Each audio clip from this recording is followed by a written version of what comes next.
Well, hello everyone. This is Lord Frame Studio, where anime stories comes alive.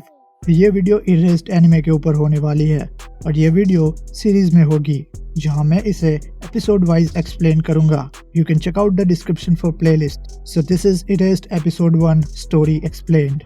कहानी की शुरुआत 2006 में Satoru फुजिनोमा के साथ होती है, जो 29 इयर्स ओल्ड एक ऑर्डिनरी और अनसक्सेसफुल मांगा आर्टिस्ट होता है.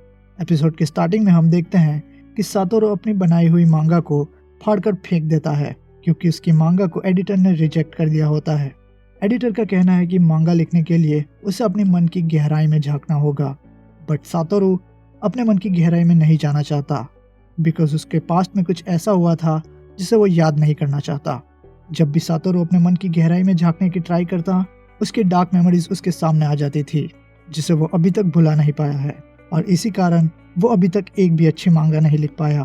इसके बाद हम देखते हैं कि सातोरू ओआसी पिज्जा में डिलीवरी बॉय की जॉब करता है, जहां उसकी कलीग आयरी कातागिरी उसकी अच्छी दोस्त बनती है. सातोरू ड्राइव करते हुए सिग्नल के पास एक बच्चे को येलो फ्लैग के साथ देखता है, एक मदर को अपने चाइल्ड के साथ खेलते हुए देखता है और कुछ बच्चों को रोड साइड पर भागते हुए देखता है.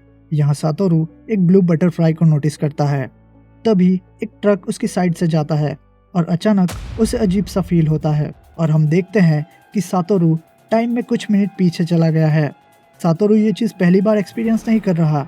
जब भी उसके आसपास कुछ गलत होने वाला होता है, वो टाइम में कुछ मिनट पीछे चला जाता है जिसमें वो उस चीज़ को ठीक कर सके और सातोरू इस पावर को रिवाइवल का नाम देता है.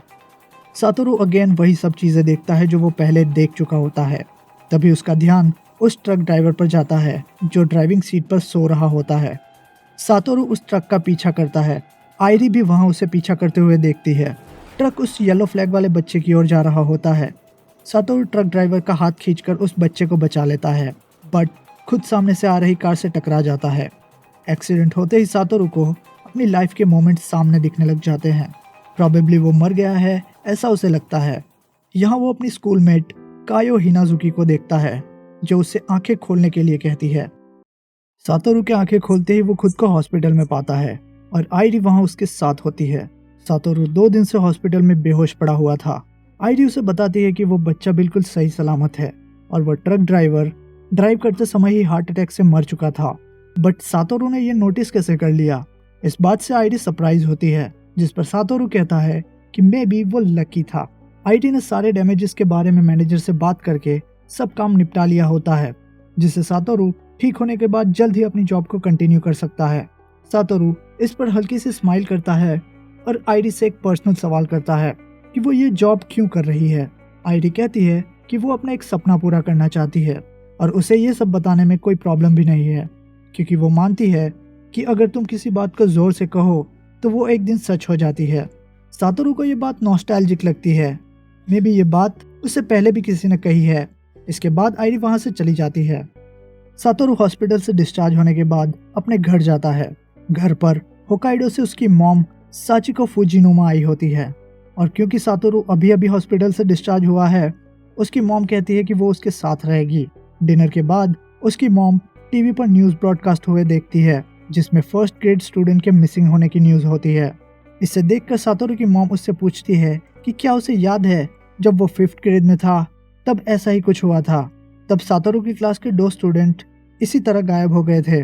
सातोरू अपने स्कूल टाइम को याद करता है जब वो एक शाय किड हुआ करता था. तब एक 20 साल का बंदा नेम्ड यूकी उसका काफ़ी अच्छा दोस्त हुआ करता था. वो सातोरू के साथ पेपर एयरप्लेन्स बनाकर खेलता था और स्कूल में पॉपुलर बनने की टिप्स भी देता था. सातोरू याद करता है कि उसकी क्लासमेट के गायब होने के 6 महीने बाद जिस बंदे को उनके किडनैपिंग और मर्डर के लिए अरेस्ट किया गया था, वो बंदा यूकी ही था. नेक्स्ट डे सातोरू और उसकी मॉम शॉपिंग करके सुपरमार्केट से बाहर आ रहे होते हैं. तभी सातोरू अनदर रिवाइवल एक्सपीरियंस करता है. वो अपनी मॉम से पूछता है कि क्या उन्हें आसपास कुछ अजीब फील हो रहा है. साची को याद करती है कि सातोरू ने यही सेम चीज़ पहले भी कही थी जब वो छोटा था. साची को एक बंदे को अचानक से देखती है जो एक बच्ची के साथ होता है एंड मे बी वो उसे किडनैप करने आया होता है. बट साची को उसे देख लेती है, इसलिए वो उस बच्ची को वहीं छोड़कर कार में चला जाता है. बट सातोरू को इस बात का पता नहीं है. साची को उस कार की फ़ोटो क्लिक कर लेती है. तभी हम देखते हैं कि आयरी भी वहाँ पर आई हुई होती है. इसके बाद तीनों वहाँ से साथ में निकलते हैं। साचिको सोच रही होती है कि प्रोबेबली वो उस कार वाले बंदे को पहचानती है और वो बंदा भी उन्हीं पर नजर रख रहा होता है। साचिको आयरी को डिनर के लिए इनवाइट करती है। साचिको करी काफी अच्छी बनाती है। डिनर करते हुए साचिको उनसे पूछती है कि वो दोनों कब से डेट कर रहे हैं, जिस पर आयरी कहती है कि वो दोनों बस अच्छे दोस्त हैं। डिनर के बाद सातोरू आयरी को स्टेशन तक छोड़ने जाता है। सातोरू के घर आने के बाद साचिको उससे पार्किंग लॉट में हुए इंसिडेंट के बारे में बात करती है। वो कहती है मे बी उन्होंने एक बच्ची को किडनैप होने से बचा लिया था। ये बात बस एक गलतफहमी हो सकती है, ये सोचकर दोनों इस टॉपिक पर आगे बात नहीं करते। दूसरे दिन सातोरू बुक स्टोर में सालों पहले हुए किडनैपिंग एंड मर्डर के इंसिडेंट की डिटेल्स को पढ़ रहा होता है, जिसमें सस्पेक्ट यूकी के बाद उस केस की एक विक्टिम कायो हिनाजुकी को देखता है, जो सातोरू की क्लासमेट हुआ करती थी। सातोरू और कायो फ्रेंड्स नहीं थे। मोस्टली वो कायो को पार्क में अकेले ही देखता था।